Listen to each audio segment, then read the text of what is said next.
Hey everyone, welcome back to another episode of Bean Shoots, where today we're at Bald Hill Park. We're going to be going head to head. Does size matter?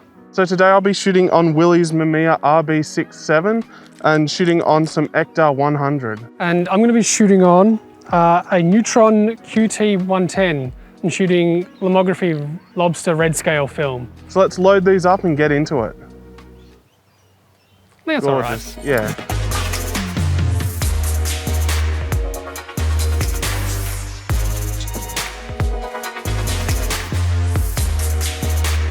Alright, open that up. So I think I can get it if I just really... I can't hold anything with my left. I'm going to need help. Gotta have two hands. The whole time. Oh, God. I didn't stop it. Yep. We're in. Beauty. Oh, it is upside down. I told you. I'm very unsure if we're getting anything here. Kind of just winds infinitely. So up to exposure 3, maybe? Like if I... Oh, I clicked then. Oh, we got a click. We did. So hopefully there's a photo there. Guess we'll see. Because the only 110 film I could find easily was made by Lomography, and it was all really weird stocks. So I decided to go for the Redscale in this shoot, and it just feels like such a waste. You just lift up the door, it swings open. Oh, yeah. And so then you take that middle bit out, and you just close it off. No, you have to click that in. Yep. So don't forget to take the dark slide out. Yeah. You could even do that now if you wanted, just so that it's done. And then I pull Just pull it out, out the straight up. bottom. Oh yeah, because you rotated. Ah, It's hard. ta-da. I think for your first photo on 6x7, it turned out pretty well. Yeah, I'm pretty impressed with it here. Oh, technically it's not the first. I took one a few months ago on a lockdown walk, but I'll pretend it was. First time I loaded the camera and got set with it. And also, like, first time you load a roll, you got to take a portrait of the other person you're with. And I'm really impressed you managed to get it to be horizontally correct while struggling with the mirror image. It's definitely one of the hardest things, trying to get used to that waist level viewfinder. Just having everything the opposite way, it's a bit of a nightmare. I'm really impressed here with the swirls in the background as well.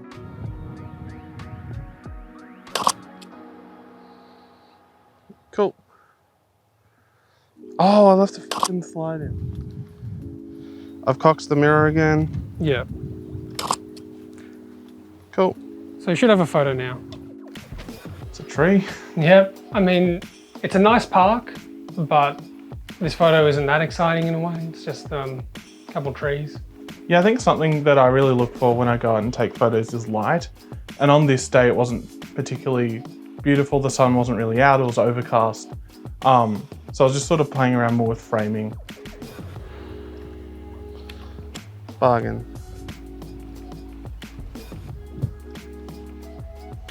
I'll try one of you again. So hold 5 centimeters. It's very tight. Click. Gorgeous. Click, click, click.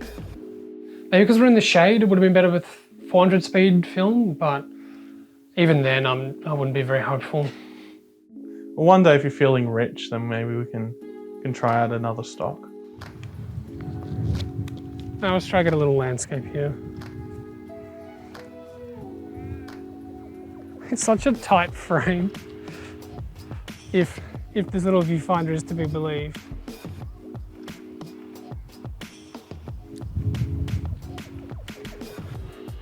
Such an unsatisfying click.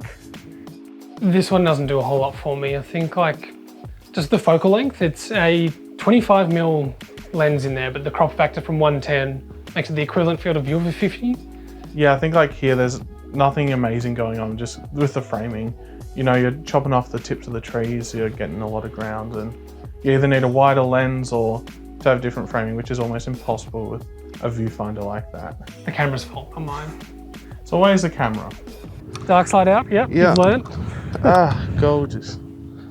Didn't you shoot like a whole roll? Yeah, I shot an entire roll with the dark slide in. And so now I have a destroyed roll of Portra 160. Ugh. 3.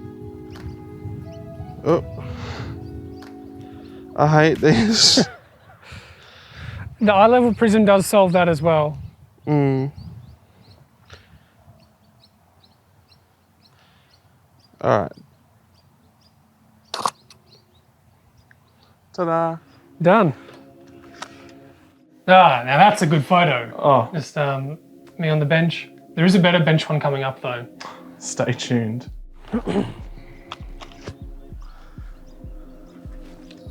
All right. So I think that's probably framed up. I'll get a couple here. I'm only at 14. I'll go another one. Oh yeah, get a good spread on. Oh, I gotta put something. Look at that. Now that's a spread. It is. The benefit of the 110, I guess, versus the 6.7 is at least you get lots of photos, 24 versus 10. It's true. So you can do multiple takes of the same spread. Yep. Maybe I'll go over here. That was gonna be a good shot though. I mean, you can try. It might be a little bit difficult. Oh, The dark slide in? No. Oh, fuck. I hate the dark slide. So I just have to do this again. Do the mirror again, yeah. Fucking dark Just slide. leave it out. Because Yeah, that back true. doesn't leak from the slide. Okay, cool. It leaks somewhere else. Oh, yummy. There we go. Gorgeous. Oh, gorgeous. I think this one suffers from slightly off metering because you've metered a bit for the sky, not the leaves. And the silhouette's not bad, but I think it could be nicer if you got a bit more green out of the leaves, but there's just not enough detail. Yeah, definitely. It's sort of a bit too crushed here. Yeah, need to increase the density of those negatives. Get more light, more information on those halide crystals. Yep. Words.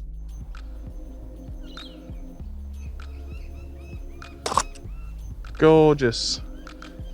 I really like the trees in the background and how they look out of focus, but then the one in the foreground's a bit too like crunchy and sharp for me. Yeah, I think if you had more bottle brushes in it, a bit more red going on instead of just the green leaves, it'd be a bit more fulsome, I think. Yeah. Ugh, I'm really not liking Yeah, the mirror image is difficult. You'll get there. It's so bad. Oh. All right. Just an amateur. 3, 2, 1. Oh. Ta-da. I think this is actually one of my favorite photos of the day. I think that the small pond and the reflections in the sky just really look quite nice. Yeah, I really like the richness of the color and the reflections as well in the sky. I think that works really well here. I'll get one of you on the 110 while you're there. Yeah. Big smile, because you'll see it. Done. Gorgeous. So this is actually, I think, the best photo I reckon it is. There's one in the bin is quite good, but we'll get to that later. Sure. The reflection actually turned out fairly good. I mean, I didn't expect much from it, but what we got is about as good as I could have hoped for. Yeah, I really like this. It's such an ominous and strange picture. And to have it completely done in camera with a camera that you have basically no control over and stock that's barely usable, like it's really impressive to come out with something like this. Ugh, all right. And so I find when I'm framing for macro, just keeping the mirror up. That's nice. All right. Like I often bring the magnifier out and just keep it up. Oh, like down? Yeah. But then you can't see the framing. Yeah, no, I sort of wing the framing and get the focus spot on. Like you can put your eye up to it if you want. It'll be a little cold. Oh, you have glasses though, that's a bit... That's so hard. Yeah. Between the mask and the glasses. No, fuck, I'm winging it. All right, maybe it doesn't work for you, but yeah. It's pretty nice, hey? Yeah, all right.